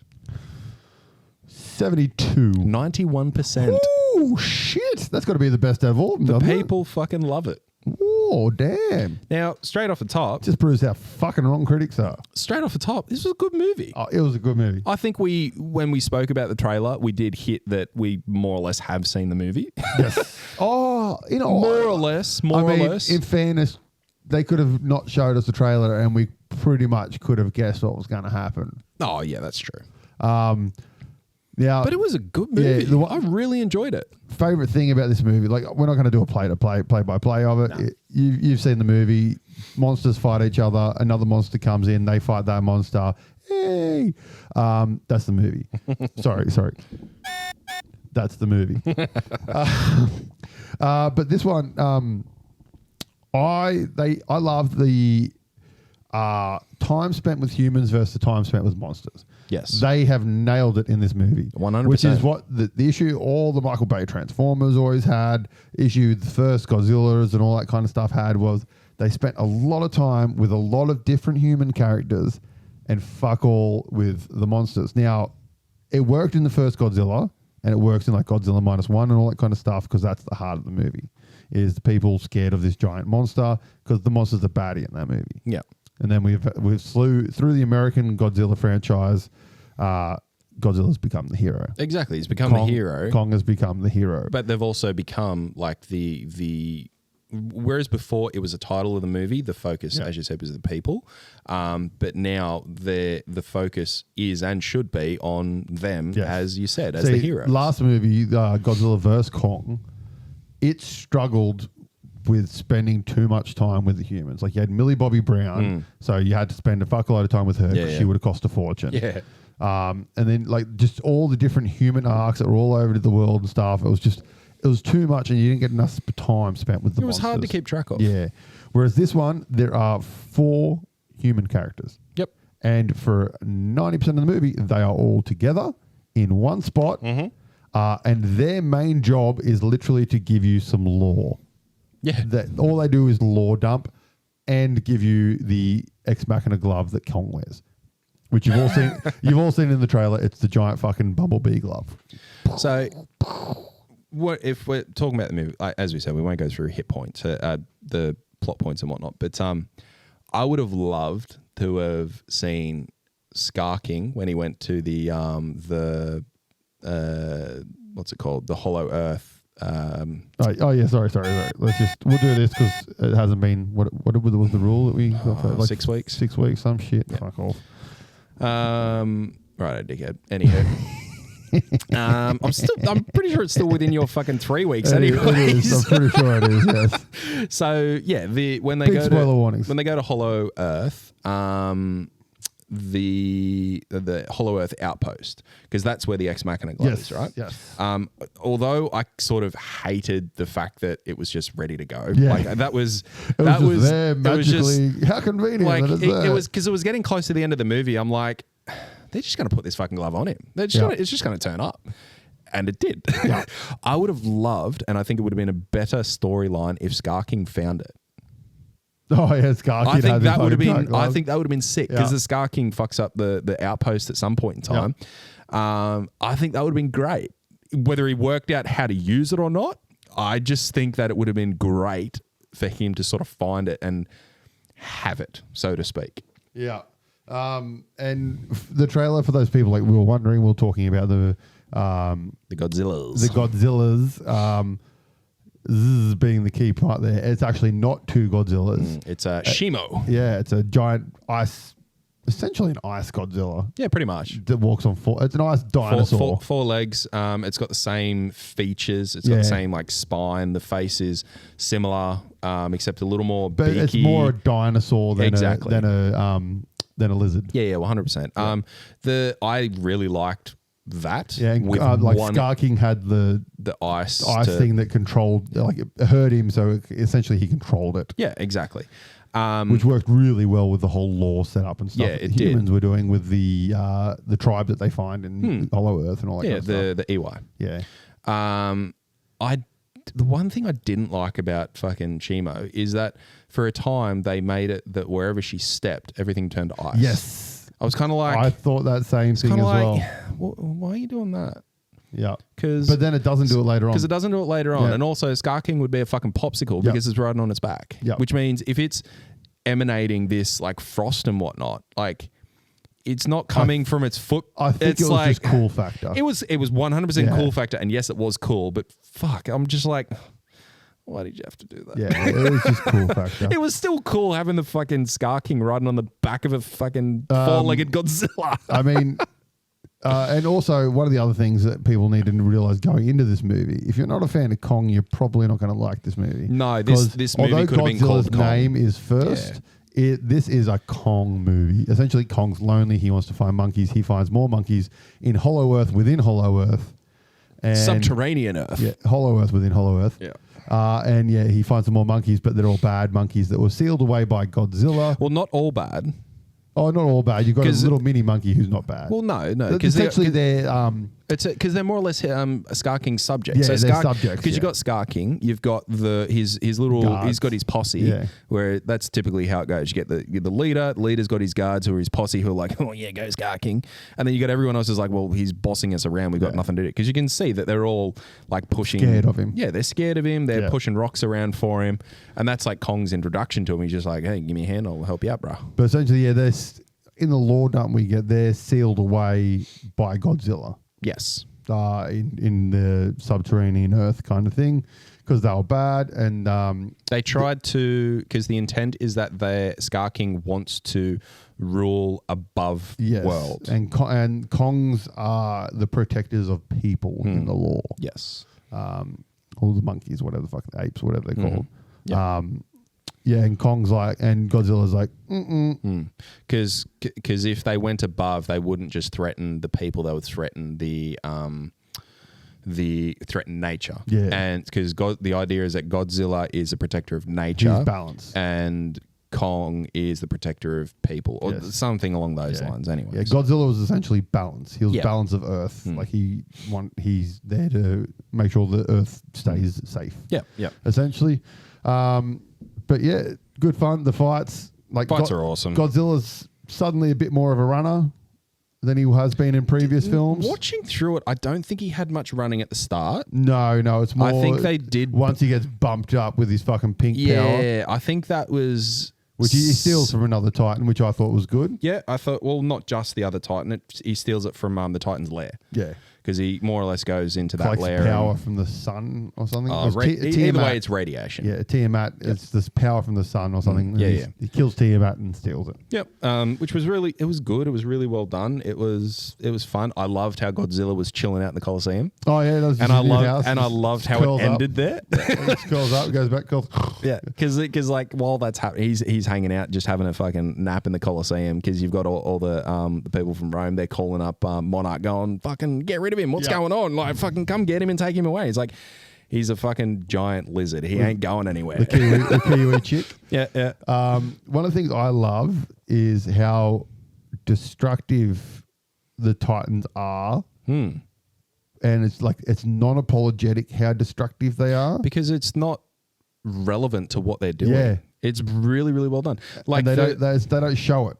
Like, there's very much, like, at one point you see Kong go, "Oh, I'm trying to protect people." But then as soon as they start punching each other, it's like, "Oh no, fuck that." Yeah, I'm just trying to beat this guy up. And even when Godzilla's swimming and he swims through and his spikes that's what I was saying. The bridges and stuff. That's what I was about to say. Like, I thought that was my favorite of that, where he's something's happened. He's got to fucking make tracks, and he just starts swimming, and like, whatever's in his way. When he's in Italy when he's fighting that big spider thing in Italy at the start. And he, like, it's in the middle, and he pops up out of the water and goes, "Fuck you," and just runs and just runs straight through buildings and destroys them and punches them.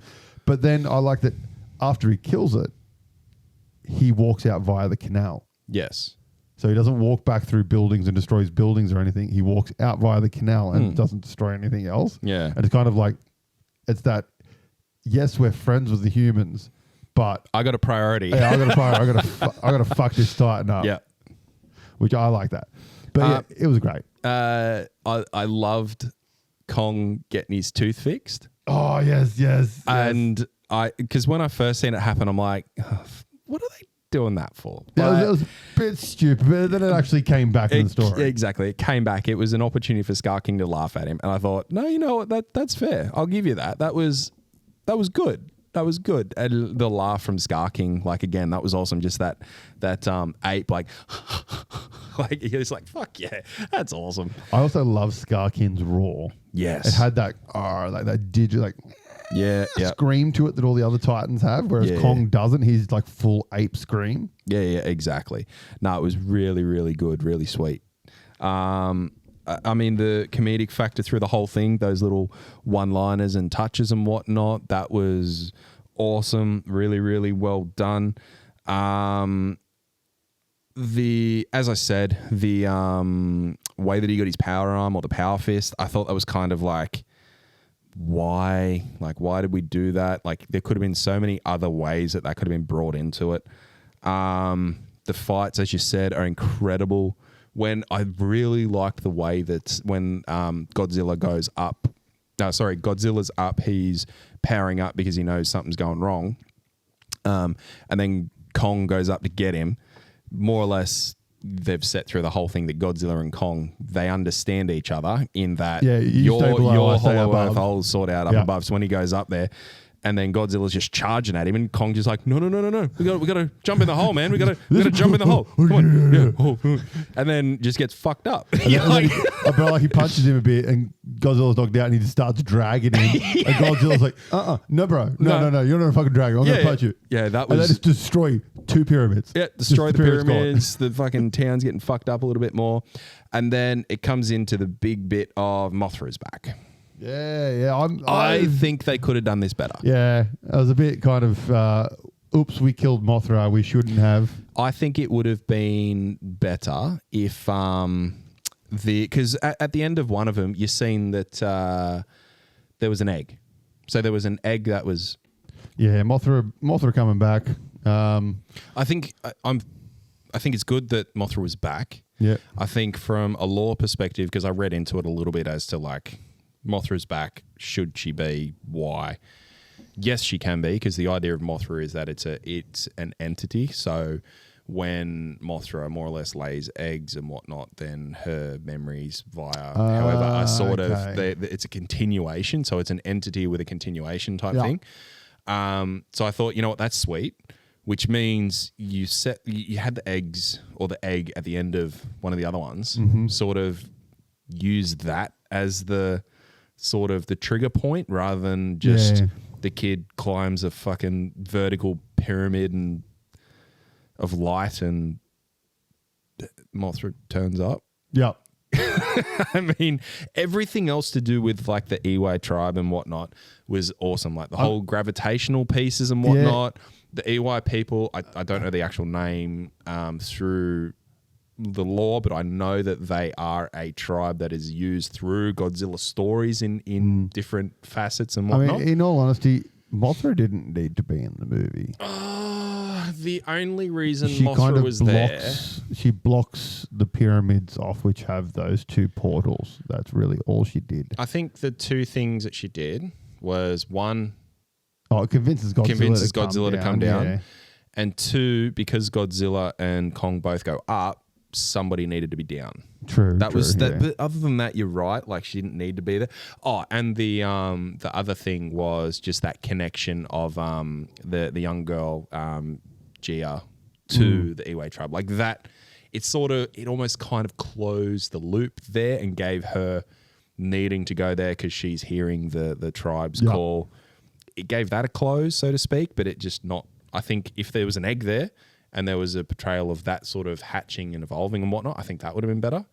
But Mothra's still there. Mothra was cool on screen. I look forward to the next one, in all honesty. The one thing we didn't talk about, which I actually loved through the movie, was the interactions between Godzilla and Little Scar King. Little baby one. Oh, Kong and Little Scar King. That's not what I said, was it? No, you said Godzilla. Yeah, I was going to say, I'm pretty sure he would have eaten him. Yeah, he definitely would have. Between Kong and the Little Scar King. I thought that was awesome. I thought that was really good. Like the way that they meet, sort of that shock. Their conversations, the way they talk. Yeah. There's no subtitles. There's no talking. It's just, the grunts. You get it. Yeah, and you do. You get it. But I mean, like that, there's a scene, well, not a scene, but a few scenes. It goes for like 10 or so minutes where there's no talking. It's just them grunting and groaning as they're either walking or doing something. You know exactly what's going on. You can follow everything that's going on, and it's really, really well done. Yeah. I mean, the first interaction is Godzilla finding and going, right, oh, come on over here, bro. And the little thing bites his finger. It's like, well, turns into a little dick. Fuck you. Yeah. Picks him up and ragdolls him. Which was, I liked that because that was a little bit of deception in the trailer. Yeah. You thought from the trailer he was going to be a good dude. Straight off the bat, you thought he was going to be, yeah. And I really like the way that it allowed for the character development of the little guy. That was really good because even as Kong and him are traveling through to where the Scar King's lair is, like he still tries to trick him a few times. Yep. That was one thing that I really enjoyed through the movie as well. Yeah, no, I liked it. Well, that's it. That's all we've got to talk about. Sure. What do you got on the table? Anything interesting? So I'll have to throw thanks out to Shan this week. She's currently on leave. She's started her mat leave. That's your wife? That is my wife. Yep. And she has spent a day or so tidying my cave. or our cave rather, because it's now amalgamated to have all of my stuff, but also a bunch of Shen's stuff. But she spent a good couple of days tidying it all up, so I now have a nice clean table and desk, nice and clear for all the stuff that I can throw back onto it. Beautiful. And yeah, the room's all nice and tidy for use and whatnot. So yeah, that's where I'm at, so that I can get some more stuff happening. Start a few. I want to get a couple of the games I've got, like for one single player playthrough and stuff like that. I want to get a few of those things that I've had to do for a while, but just not really had the space and whatnot. So that's what I'm planning on doing. Excellent. One of the things I learnt was Call of Cthulhu RPG. Yep. The modern one, which is like 6th edition or something like that. There's DM-less scenarios. Really? Yeah. So I was thinking me and you could run in the through. book already. There's like or you got to get the expansion or something. A couple of little solo adventures that you can go on that don't require DMs. Yeah, right. So I was thinking we might get that, get the rule book and build some characters and have a play through those. Yeah, fucking oath. That's not what I've got on the table, but I just discovered that only because I can see the out the corner of my eye, I can see the Call of Cthulhu box from Kickstarter that I got. But no, what have I got to tell you? I just finished 3D printing a giant spaceship from Traveller, the RPG, which will just end up being terrain in wargaming. It looks very sweet. I'm actually pretty keen to use it as a piece of terrain. Yeah, it looks really good. It's 28mm scale. It looks pretty pimp. Still painting the Marvel United guys. Haven't done any more work on them. I think that's really about it. There's not much. I've been doing some 3D modeling for some terrain for Dead Zone and stuff. We've been playing that. That's really about it. Yep. Sounds good. Yeah. Well, thank you very much for joining us at the Frantic Nerdcast Lounge. We highly appreciate it as always. Make sure to head to Facebook, Instagram. Yep, all the places. We're up there. Frantic Nerdcast, give it a search. Yeah. Frantic Brock. Weird Art by AJ. For all the art that I do not post. Yep. So come along for the journey. Follow us along and have fun while you're doing it. Yeah, we'll see you next time. I'm AJ. And I'm Brock. Bye.